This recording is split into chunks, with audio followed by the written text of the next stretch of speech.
ma wasi'ani ardi wala samai walakin wasi'ani qalbu abdi. Allah berfirman dalam hadits qudsinya, sungguh langitku dan bumiku tidak pas, kurang untukku, kata Allah Ta'ala. Tidak muat aku di situ, kata Allah, tapi muat untukku hati sanubari hambaku yang muslim. Wah, kata persiapkanlah untuk mendapatkan tajallillah di Ramadan dari sekarang ini ya ikhwan. Kemuliaan bulan Sya'ban luar biasa, sampai Al-Imam Al-Hafidh Ahmad bin Hajar Al-Asqalani mengarang kitab khusus permasalahan bulan Rajab dan keutamaannya. Wasammahu, dan beliau kasih nama Tadyinul Ajab bima warada fi syahri Rajab. Dan Al-Imam Ibn Al-Khallal mengarang kitab, beliau kasih nama Fadailu Syahri Rajab.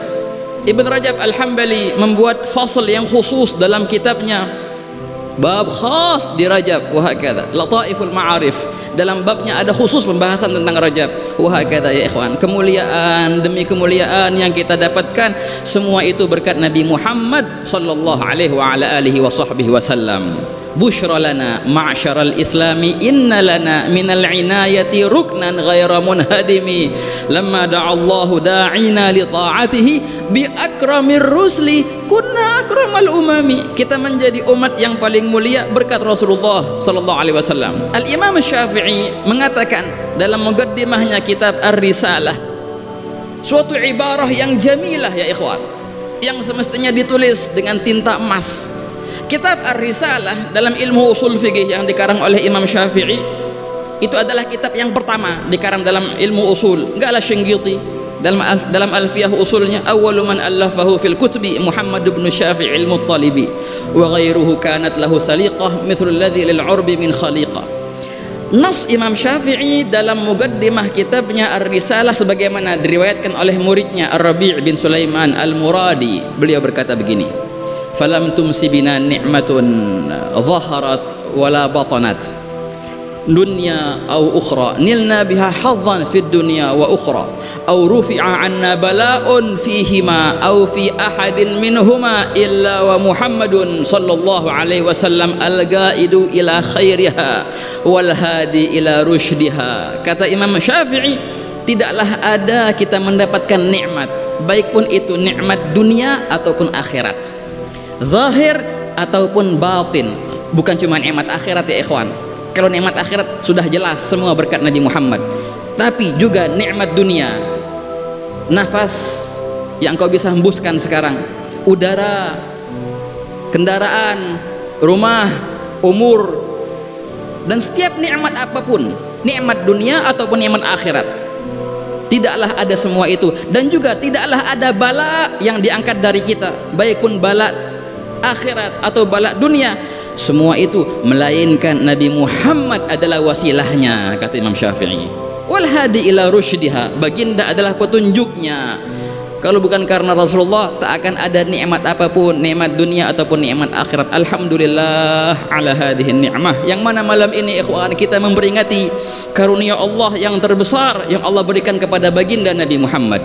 Dikatakan kalau penghuni surga nanti mereka mendapatkan nikmat yang sangat banyak, namun nikmat apa yang paling tinggi mereka dapatkan? Bukannya bidadari, bukannya juga gusur ataupun istana-istana. Nikmat yang paling tinggi dan target utama dari penghuni surga adalah melihat Allah subhanahu wa ta'ala. Kama warada fil hadith, innakum satarawna rabbakum mithla hadha, wa asyara biyadihi ilal qamar. Wa hakadha ikhwan. Nikmat dan puncak yang diharapkan oleh penghuni surga itu Allah berikan kepada Nabi Muhammad sallallahu alaihi wasallam semasa baginda di dunia. Yang mana dahulu Nabi Musa alaihissalam pernah meminta nikmat itu, Rabbi arini anzur ilaik, tapi apa jawaban Allah? Qala lan tarani, kau tak bisa melihatku wahai Musa ketika engkau di dunia. Tapi Nabi Muhammad sallallahu alaihi wasallam tidak meminta, tapi Allah memberikan karunia itu kepada baginda sallallahu alaihi Nabi Muhammad. Wa hakadha ikhwan. Oleh karena itu dikatakan Ghala Ibnul Wafa dalam dua syairnya, tapi dita'dil oleh Al-Habib Ibrahim bin Aqil bin Yahya, ketika membahas cerita Isra Mi'raj yang sangatlah panjang, tapi ada cuplikan yang indah ikhwan, ada iltifat yang sangatlah jamilah. Kita semua tahu baginda sallallahu alaihi wasallam mendapatkan hadiah yang luar biasa dari Allah kepada umatnya, apa? Salat 50 waktu. Kemudian baginda turun membawa itu, ketemu dengan Nabi Allah Musa. Nabi Allah Musa berkata, apa yang engkau bawa wahai Nabi Muhammad? Allah memberikanmu perintah apa? Baginda menjawab, salat 50 waktu. Kembalilah wahai Rasulullah, sungguh umatmu tak akan kuat, umatku lebih kuat dari umatmu, mereka tak sanggup untuk itu. Kembali kepada Allah, minta keringanan.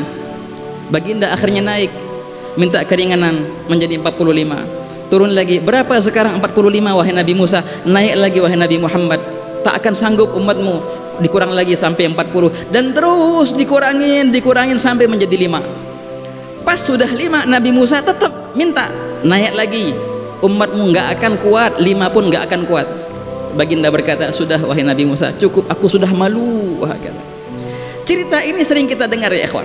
Alasan Nabi Musa itu mau membantu umat Nabi Muhammad, mau bantu kita. Nabi Musa alaihissalam diringankan perihal salat itu. Namun di situ ada rahasia yang tersembunyi di hati Nabi Allah Musa alaihissalam. Kalau kita mundur sedikit, Nabi Musa alaihissalam di masa hidupnya di dunia pernah meminta karunia itu, karunia melihat Allah, tapi nggak dikasih sama Allah Ta'ala. Nabi Musa mau mendapatkan kesempatan ini. Walaupun aku tidak melihat Allah, paling tidak aku melihat cerminan Allah di wajah Nabi Muhammad SAW, yang barusan tadi melihat Allah. Ketika Nabi Muhammad turun dengan wajah yang luar biasa, barusan melihat Allah, Nabi Musa menikmati wajah Nabi Muhammad. Wahai Nabi Muhammad, naik lagi, lihat lagi, biar engkau turun, aku melihat lagi wajahmu itu. Aku mau bernostalgia dengan harapanku yang dahulu di dunia tidak terkabulkan, namun sekarang dikabulkan, alhamdulillah, dengan melihat cerminan Allah di wajah Nabi Muhammad. Ayo Rasulullah, naik lagi ke atas, biar aku lihat lagi.